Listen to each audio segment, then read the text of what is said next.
white.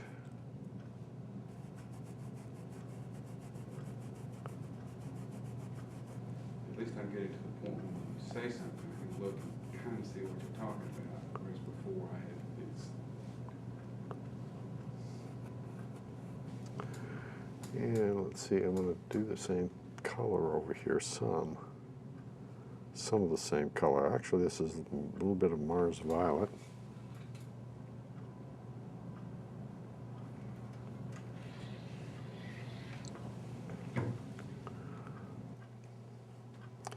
I want to get the shape of the arm too. That's very important, obviously.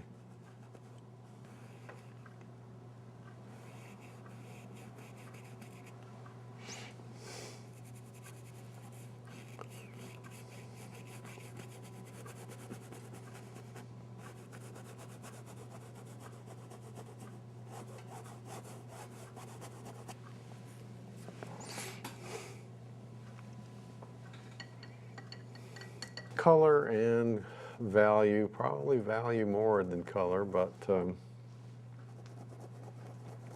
according to some anyway, you know, Richard Schmidt used to say that, you know, he had all these professionals there at his seminar in Bartlesville, Oklahoma, and he says, some of you think it's the skin tones, the colors that are so important, and actually it's your values, you know. And he's really a great colorist, Schmidt is. But there he was telling us that our values were more important than our colors. By values, you mean light and dark? Values are the lightness and darkness of a color. There are three ranges, of course, of color, and that's hue, which is the color wheel itself, the admixture of your three primaries, secondaries, tertiary colors, and so forth. Those are color. Hue is color in its purest state, and then of course you change.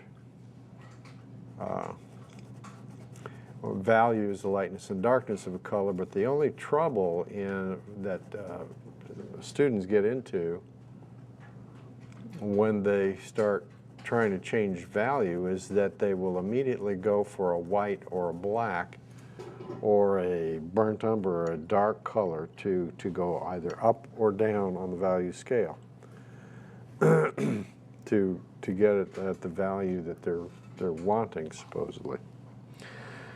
But that's really not the right thing to do sometimes.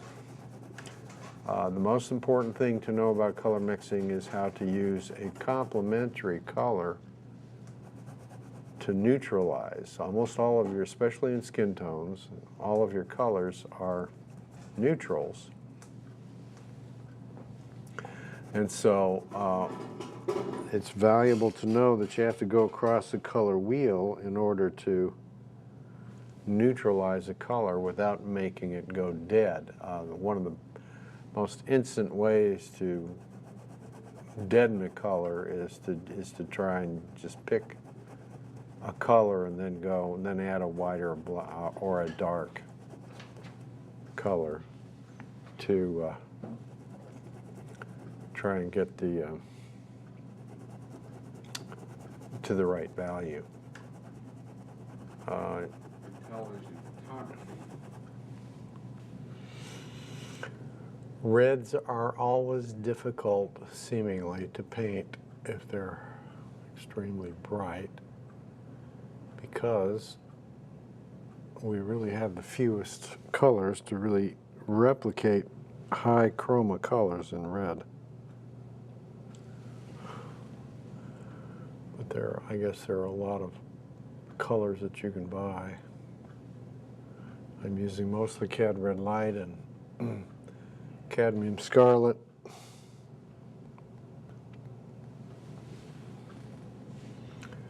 There are a lot of colors that I guess you can get, like there's sort of neon pink colors and those kind of colors you can get. Is there a technical difference between scarlet and Well, crimson, of course. Crimson is a dark red. It's almost a cool red. That's alizarin crimson, but cad red light is close to cadmium scarlet. And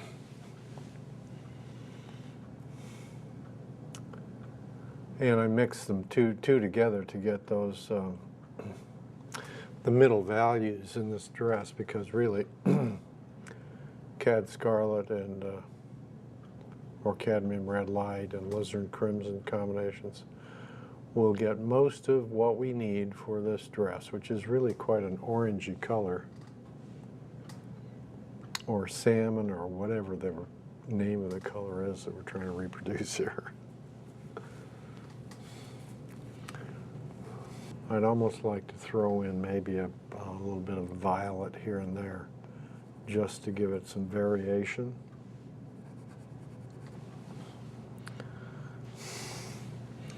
I'll see if I can do that. Just a little bit of cool color here and there, just to.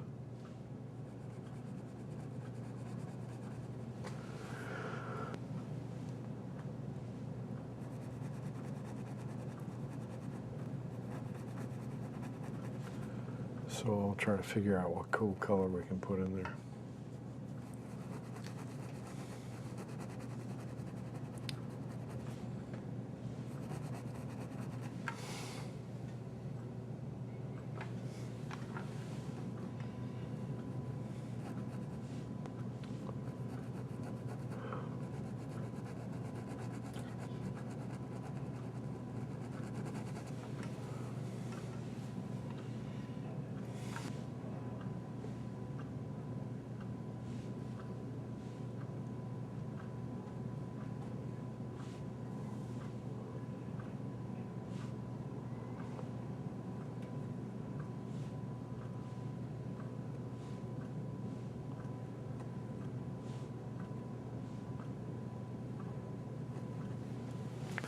All right, since the last time we were together on this this portrait, obviously I've done a lot of things with the background, so I think I'll explain. I'm going to lower this if I can do that so that it's right at my eye level, which is just exactly where I paint. Obviously you have to have things right in front of you, because if it's inconveniently high or low, it'll be a bothersome thing. But this is a flat rug, and of course you can certainly just suggest the pattern in the background.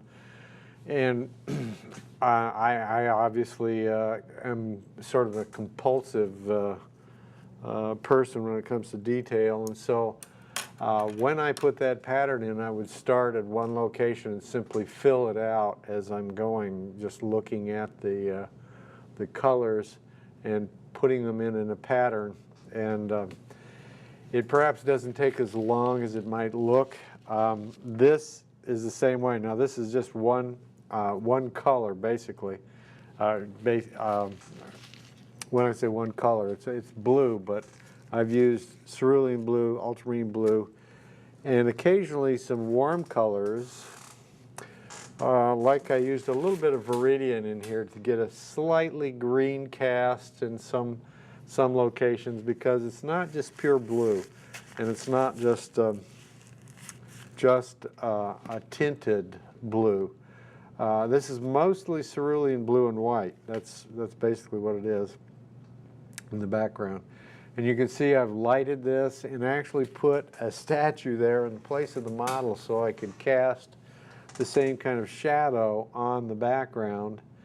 And I've got this roll of cloth there in the background, just so that it would give me the same shadow on that chair as I paint that. Now I have painted almost the entire portrait here from life. She sat actually for almost 20 hours for this thing, and luckily she's been enjoying that, because I play movies occasionally when we don't have the camera on, and I will likely finish this from a photograph that I've taken of her.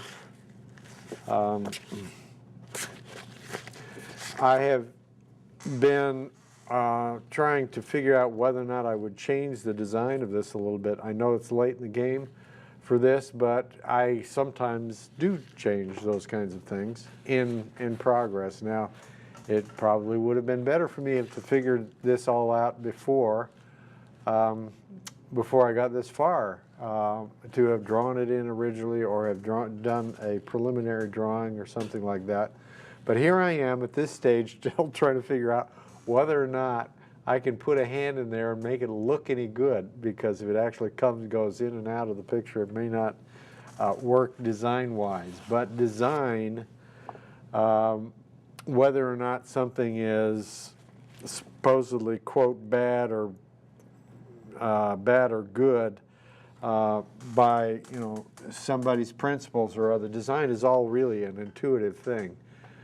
So you really have to, if it looks good, it's okay.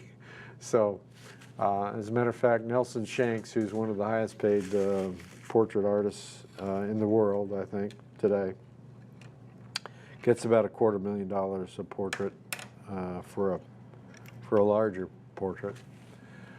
He does some of the oddest designs that I've ever found, and yet they work and work so well. And I think that's part of his genius, that he can do those kinds of designs and get away with it. So here I am trying to just finish up the details, and right now I'm thinking maybe I'll just leave off the hand. We got this floating ball because I was having her use a little porcelain ball in her hands. Right now I've got the light as it was with the model, and I'm going to be doing that chair background. So I'll just work a little bit on that. But now we're just at the finishing stages. So as far as interests go, I'm not sure that, you know, to watch me paint every stroke would be all that beneficial. But here we are at the end. So we'll put a few more strokes on. And obviously this brush rack I got from Morgan Weisling's video. I like all these ideas that make painting a little bit faster for some way or another. And I think I may put a towel rack on the side of my tabaret just to make it a little bit more convenient, so I don't have to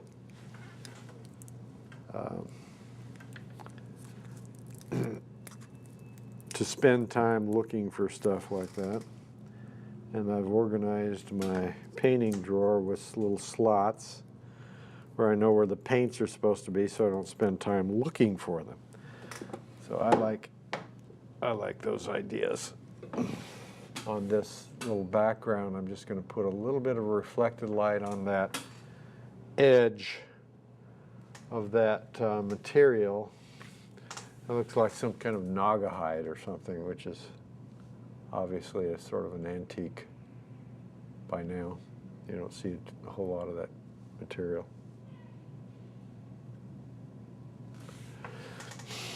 So I'm just trying to represent that as simply as I can at the moment. Now, I found really that I am a little bit more comfortable. Amazingly, I've painted in front of a lot of people. I remember the days as a college student that I used to lean over my work because it was a little bit embarrassing to show my work until, because I wasn't sure that I was doing it exactly right and so forth in public. But I've painted in front of people for an awfully long time now, and so it's never really been that uncomfortable. But all of a sudden with the camera, I noticed there is a difference because my concentration level is a little bit better when I'm a little bit more relaxed.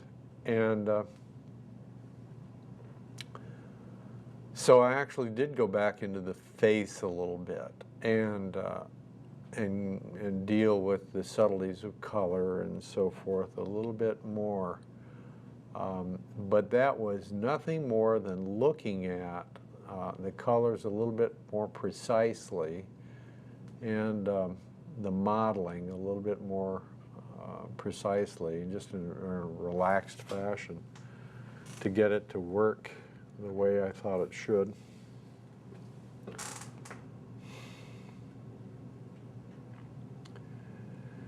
And so I think the portrait in the end is looking pretty good. If I can make sure that the bottom of this portrait is the way I like it. Now the head obviously is getting all the attention up here, and you've got so much room down here that I was thinking that it might be a little more interesting to activate it with something maybe a little bit more mysterious. So I was going to have her holding this ball, but I'm not entirely sure whether or not I'm going to. I think maybe at this point I'll just leave it out. I think the portrait is good just the way it is. Now I have spent a lot of time just painting pretty things, you know, and I'm dealing with things that are right in front of me. It is really most difficult to compose a large multi-figure composition, but I'm really kind of thinking that in the future I would love to deal with that kind of thing and do something that's a little bit allegorical or symbolic or iconographic, so that there's an underlying meaning to what I'm painting, just because I think it tells more of a story and more of a purpose to the painting itself rather than just something pretty to look at. Nothing wrong with that at all.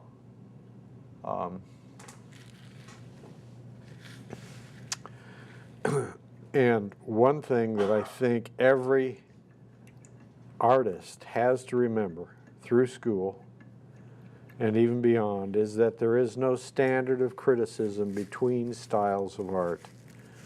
There is no way of saying that realism is better or worse than any other style of art, or that Egyptian art is better than neoclassical art, or modernism is somehow better than things that were done in the 18th century. There isn't any way to say that one is better than the other. So when you know that, then you can always fight back when someone begins to push you one direction or another, because they do it all the time in art school.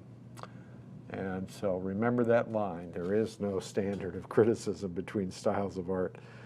So you just, you know, if you want to do realism and your teacher is nothing but an abstract artist and he can't draw and can't paint, you have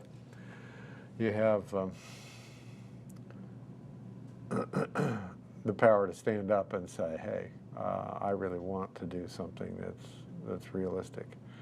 Now, I know one thing about art is that there are all kinds of feelings that you're dealing with. People in one camp, the realists against the modernists, you see it all the time in school.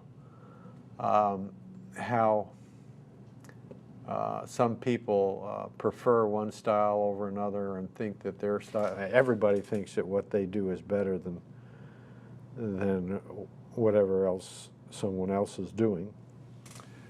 And so you always have to deal with that. And whether or not it's that they prefer what they do because they can't do good realism, they never tell you, of course. And the most interesting case, I think, is this whole issue of lately of this painter by the name of David Hockney, who is an artist, who is a modernist, who really cannot draw, has spent such a great deal of effort trying to prove that all of these realists from the Renaissance up to the present have somehow closeted themselves and done tracings of their images, which is the most absurd theme that I think you could come up with, because those people really could draw, and if he would look around, he would really find a lot of people today who can draw and don't have to trace anything, obviously. Now, I know that's true because I can draw, and I think he is somewhat of an egalitarian by saying that if I can't do it, nobody else can, which is one of the ego things you have to kind of watch out for when dealing with the psychology of painting and those who do the art forms.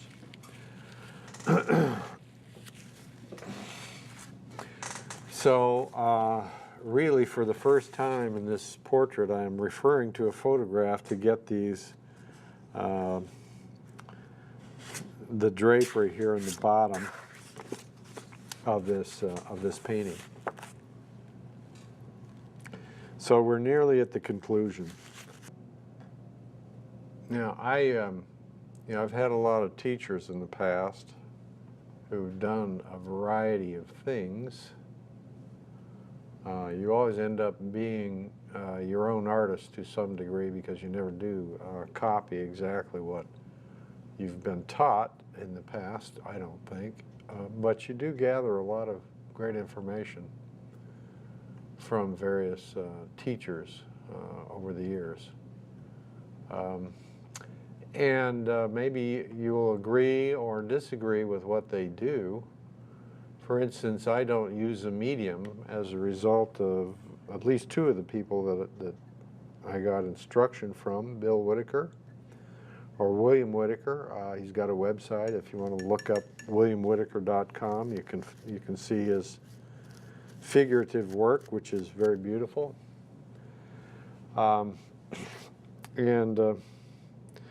Also, I took a workshop from Richard Schmid, and he's a very well-known and appreciated artist, I think, nowadays. I took a workshop way back in 1989.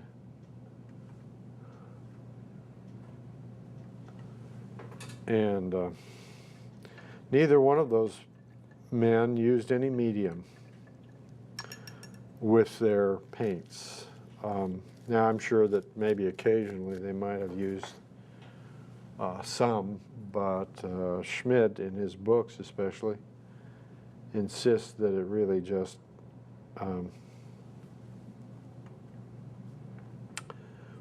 dilutes your paints, which are mixed to last the longest the way they come from the tube. And so anything that you add to it eventually will somehow diminish its longevity. And I appreciate that.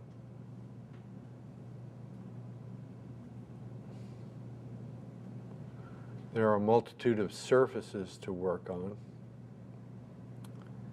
Eric Sloan, for instance, was the first person to paint on masonite or wood panels or pressed board panels back in the 1930s. He's a barn painter. He actually is, I think his father was a sign painter. And so he used that material, and now most artists use that. When it says in the magazines, oil on panel, usually it's a pressed board of some kind. And I use that occasionally, especially in small paintings, where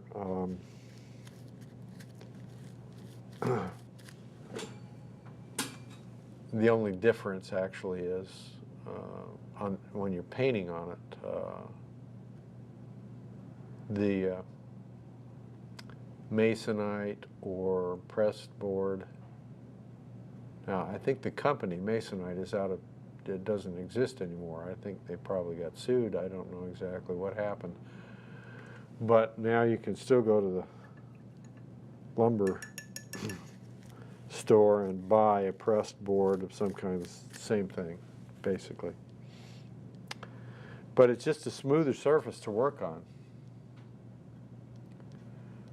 But after you've got the first layer of paint, it acts very much the same as an oil on canvas painting.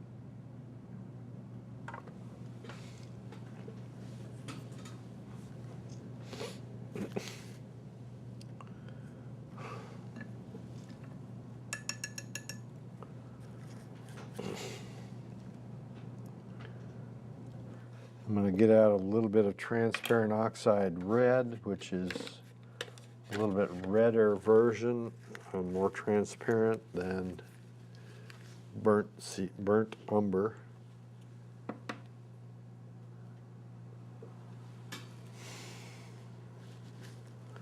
But it's a dark brown color.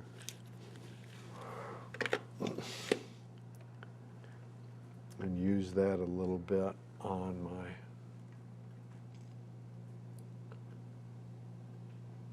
the edge of my chair. Now I may come back into this and put in another line after it dries a little bit, because I like the scumbled appearance that I get.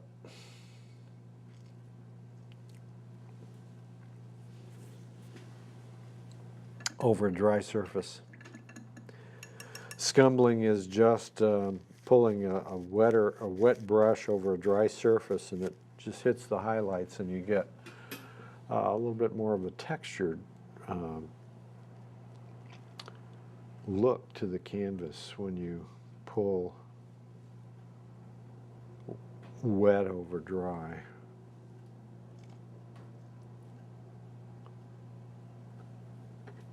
Now this is likely the spot I'm going to use to paint, to sign my name.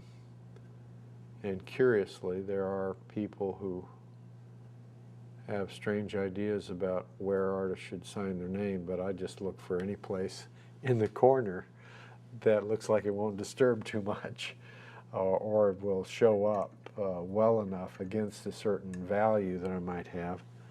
So it can be signed in any corner. It doesn't make any difference at all, even though typically paintings are signed in the lower right-hand corner of a painting. But it really doesn't make any difference, even though some people may insist that it does.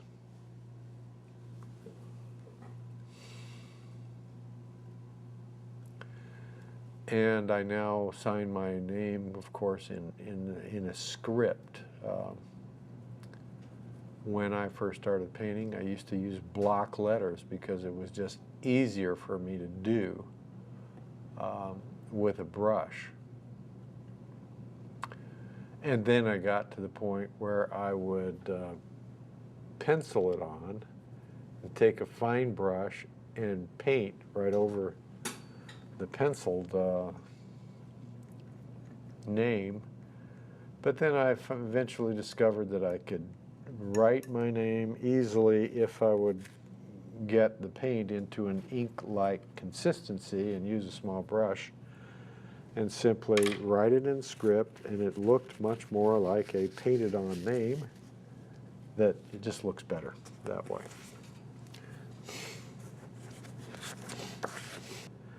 I'm painting it with cad red light and alizarin crimson and white, modeling those and blending those colors together. And it's perhaps not that important that I get every detail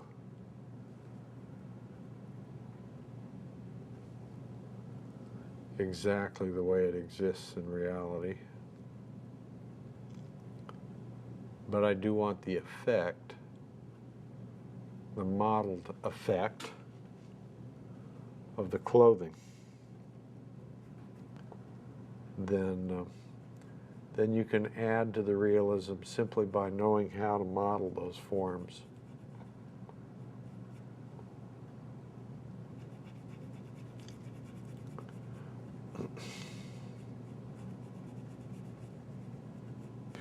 Now I've gotten this commission to do this little girl The setup is over there to my right. We've got all this material that's set up for this commission.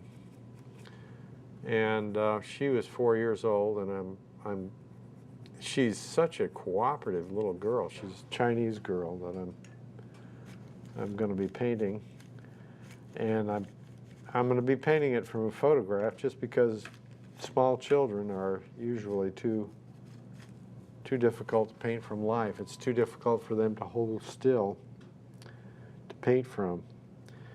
It's much easier for me to do a sculpture of a child from life because they don't have to stay in one position. But obviously with painting, you're painting just one angle and that angle only, and so it's much more difficult for them to hold still exactly. But you know, if you're sculpting them, they can move all around and you can still get everything you need for your sculpture. And in reality, your eyes are the best teacher. No matter who tells you how to paint a painting, in reality, it's the subject matter that you're painting that has the information that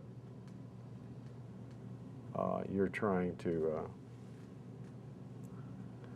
put into paint. And so you have to look very hard, and observation is the ultimate teacher. You cannot get along without that. And so I have to say to students, when they come into my class and think that they're going to somehow be imbued with the skill of painting without any effort, it's just an absurd thought. You have to work at it.